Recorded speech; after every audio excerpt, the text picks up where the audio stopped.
When my parents passed, they left everything to my golden child sister, even the house I helped them build.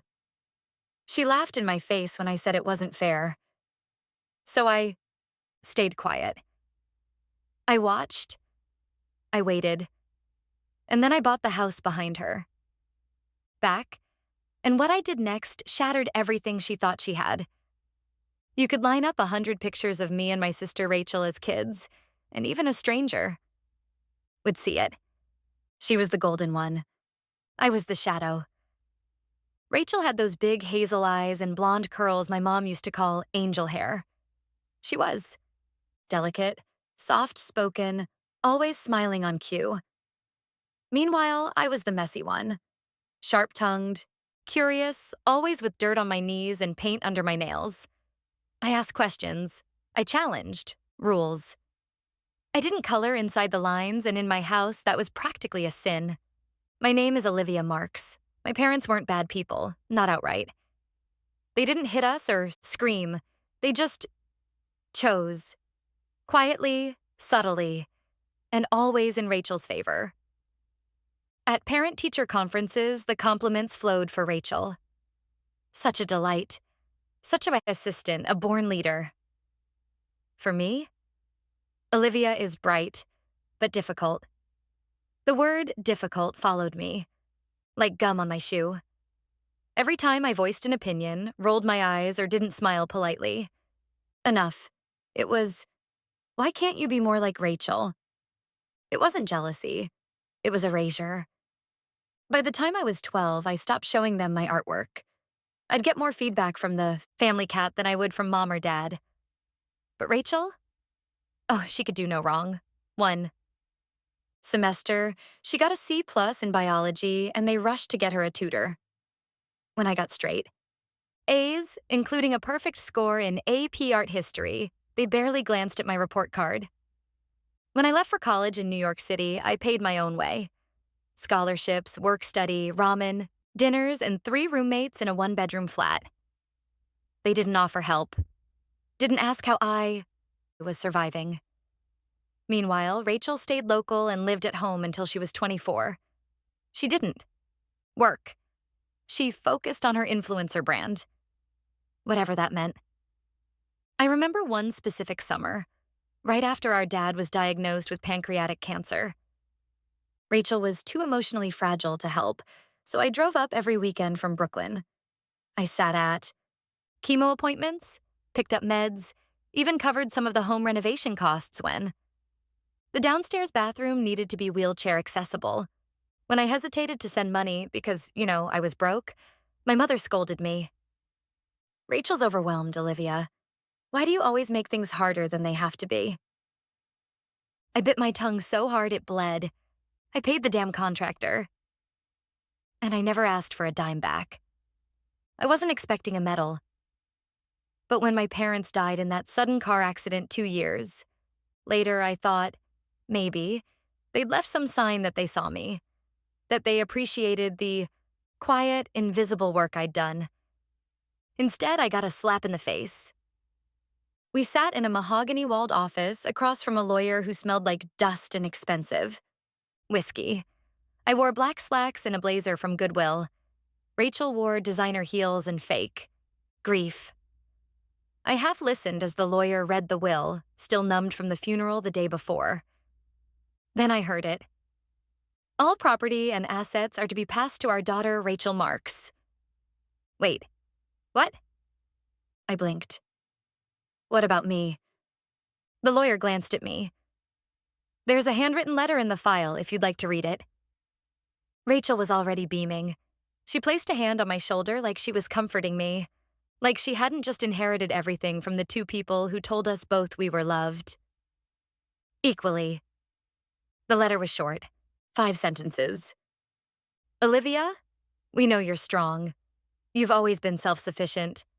Rachel still needs guidance and support. We're proud of you, even if we didn't always say it. This is what's best for the family. Love, Mom and Dad. I folded it, put it in my purse, and walked out of the office without a word. Outside, Rachel followed me to the parking lot. Don't take it personally, she said. Like that. Wasn't the most offensive thing she could have possibly said in that moment. They just knew. You'd be fine on your own. Fine. Fine? I was always fine on my own because I had to be. I drove back to Brooklyn that night with my fists clenched so tight on the steering wheel my knuckles turned white. I cried once, at a red light in Poughkeepsie. Then I shut it off. I didn't have time to break. I had bills, a shift at the cafe in the morning, and a landlord who wouldn't accept grief as rent. But something in me had shifted. Something cold and sharp. I didn't scream. I didn't argue. I didn't protest the will. I didn't even try to contest it. Instead, I waited. I watched. And I started to make a plan. Because if they thought I'd stay silent forever, they had no idea who I'd become. You'd be surprised how easy it is to disappear when no one's looking for you. After the will was read and the dust of fake condolences settled, I did exactly what Rachel expected. I vanished. She probably thought I'd just returned to my little Brooklyn apartment and drown in lattes and loneliness. In a way, she was right. I did go back to Brooklyn. But I didn't drown. I sharpened. I threw myself into work. 2 jobs, barista during the day, freelance graphic design at night. I'd sit on my fire escape with a laptop balancing on my knees, designing logos for restaurants I'd never eat at, podcasts I'd never listen to. My bank account grew slowly but steadily. Every week, Rachel's Instagram reminded me what I wasn't supposed to care about. Photos of the house. My house. Our childhood living room, now painted some awful influencer. Beige. Our dad's den, converted into her content creation studio. She even turned our mom's sewing room into a walk-in closet. That one stung the most. Her captions were always so smug. Can't believe this beautiful place is mine, you're blessed. Or, home is where the heart and my ring light is. Disgusting. One night, I couldn't help myself. I typed her address into Zillow. The house wasn't listed, obviously, but a few days later, out of sheer curiosity, I asked a friend in real estate to run a quiet property check. He owed me a favor. Funny thing, he said after a few days, "It looks like your sister refinanced the house. Recently, too. She pulled out a sizable loan against the equity. If she misses payments..." I leaned forward. "If she misses payments, what?" He shrugged. "It's open game. She defaults? She'll either have to sell or the bank takes it." That was the first night I slept with a smile on my face since the funeral. I started paying attention. I learned that Rachel had launched some kind of lifestyle brand, selling overpriced water bottles and ebooks about manifesting success. Reviews weren't kind. One headline read, "Rich girl privilege disguised as hustle culture." Worse, it wasn't selling. I could tell.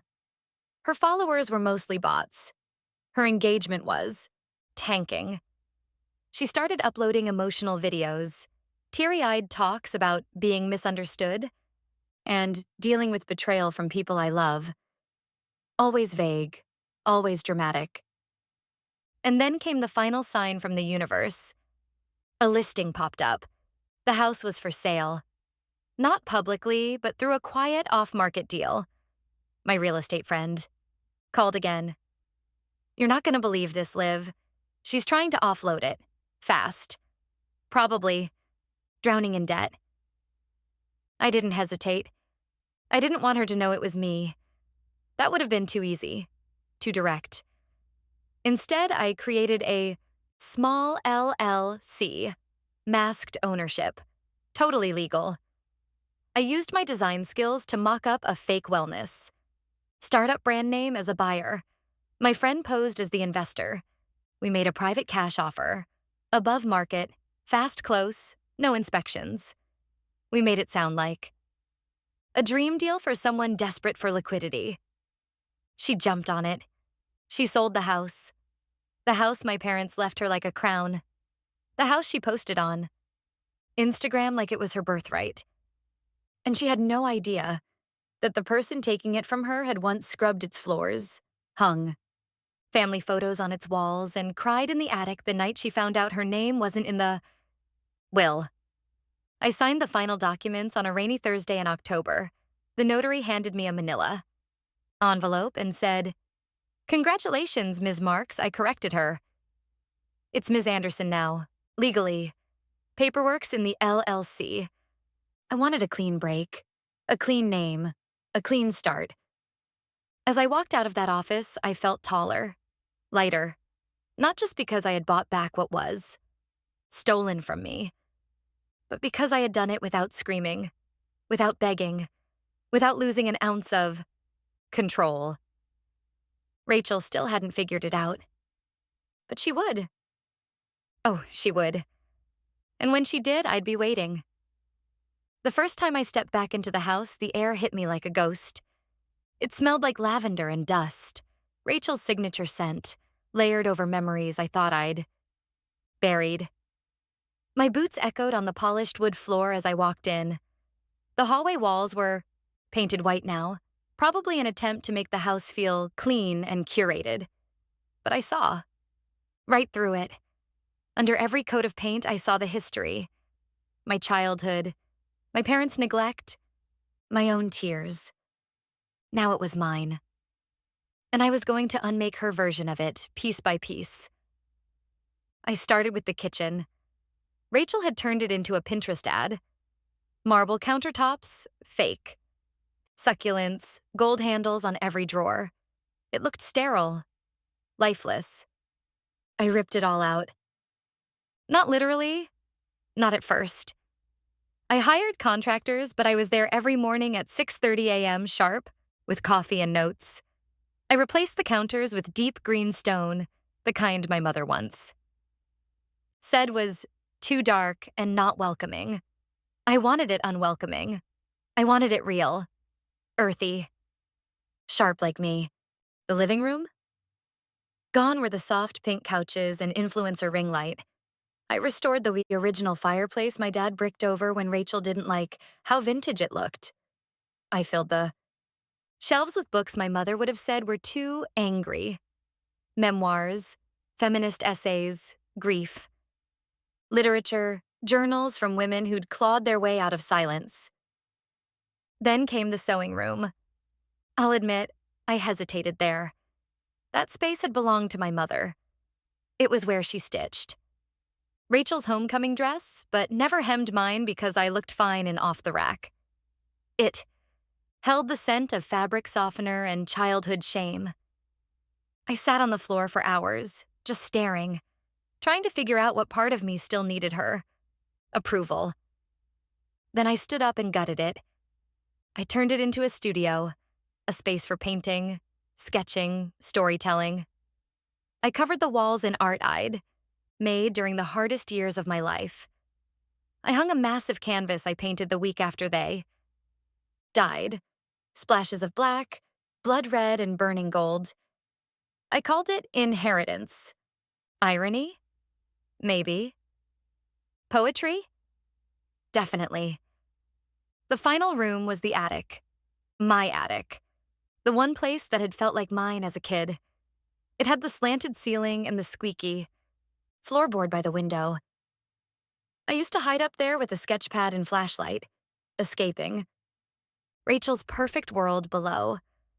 I once cried myself to sleep on a pile of old blankets after. Overhearing my mom tell a neighbor, "Rachel just has that spark. Olivia's different." Different. The attic still had one of my drawings pinned to a wall beam, faded and curling at the edges. A girl with a crown made of thorns. I left it there, as a reminder.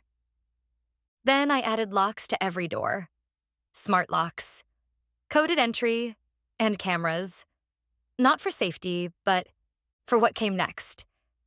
Because once the house was fully mine again, inside and out, it was time to invite Rachel back.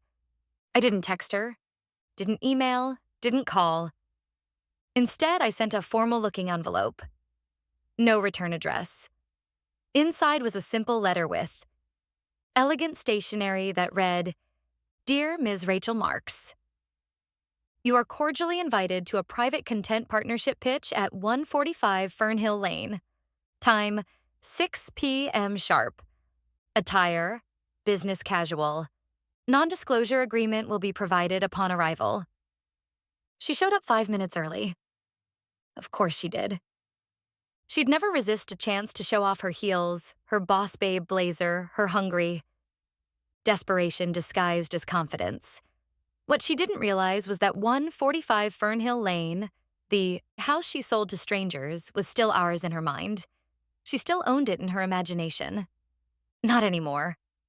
When I opened the door, her smile faltered. "Olivia?" She blinked. "Wait, what are you doing here?" I tilted my head.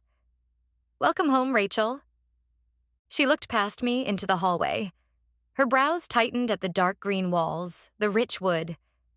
Accents, the lack of beige. "This is your house?"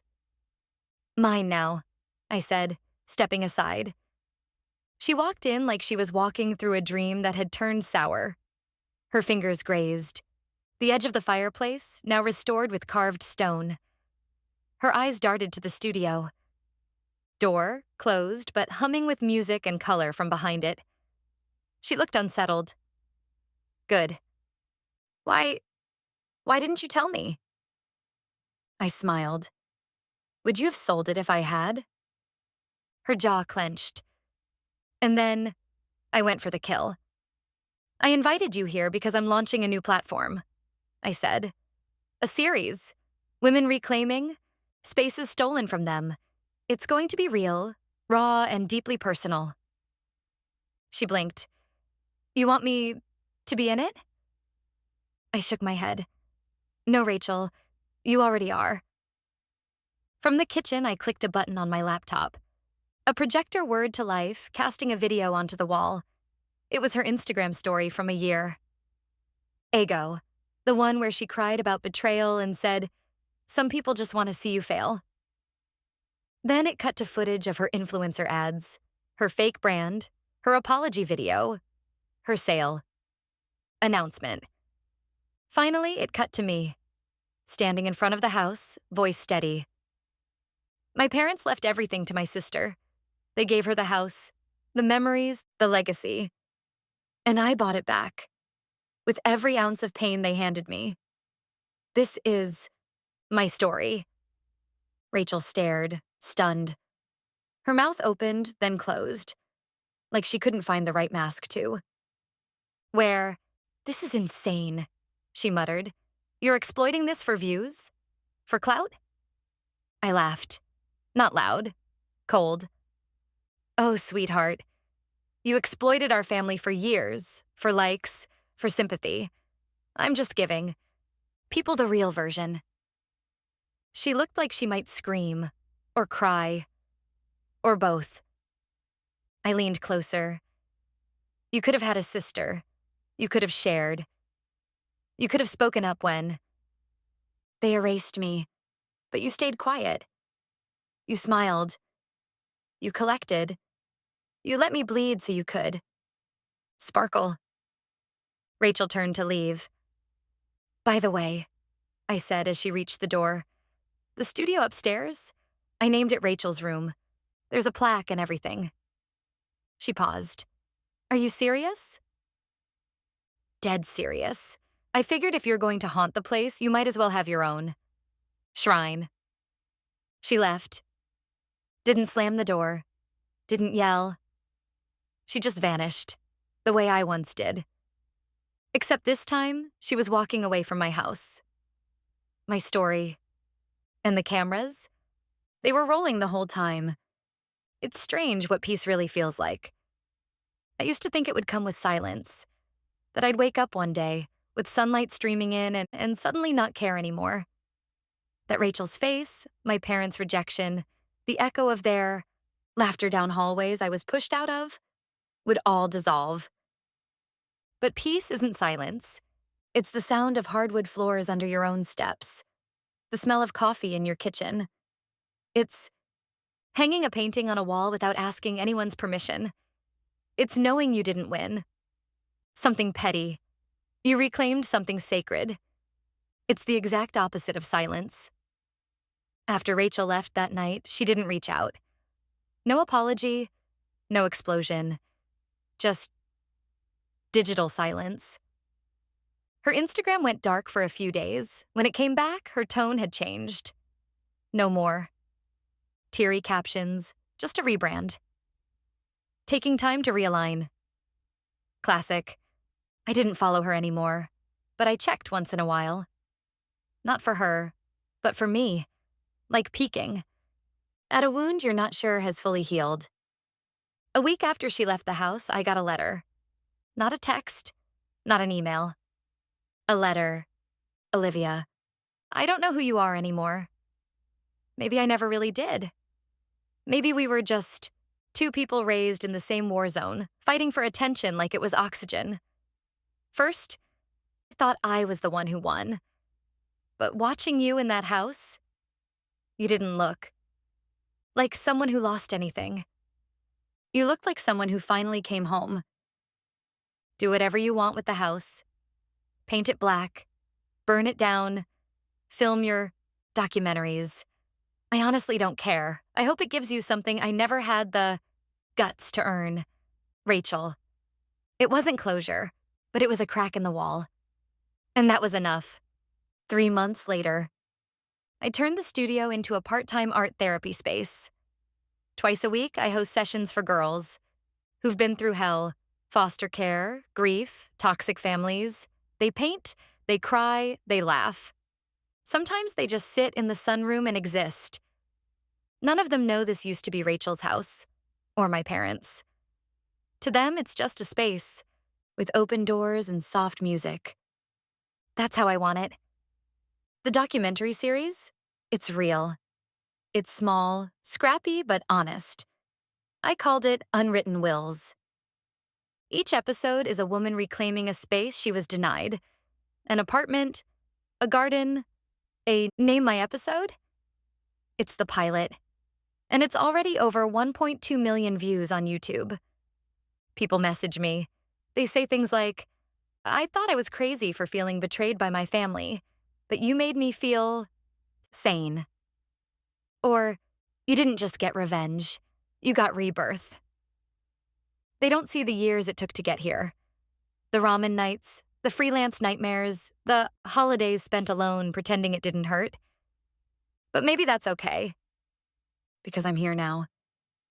Last week, I stood in the attic, the place where I once cried myself to sleep because my name wasn't in the will. I touched the sketch of the girl with the thorn crown, and I smiled. She's not me anymore. Not exactly. But I owe her everything. So yeah, that's how I went from the forgotten daughter to the woman who bought the house back and turned it into something no one could steal again. If you've ever felt second best, left out, or like your story didn't matter, just remember, sometimes you don't get justice. You build it. If you like this story, please make sure to hit that like button, subscribe to the channel, and share this video with someone who needs to hear it. There's more to come. And trust me, these stories, they're just getting started.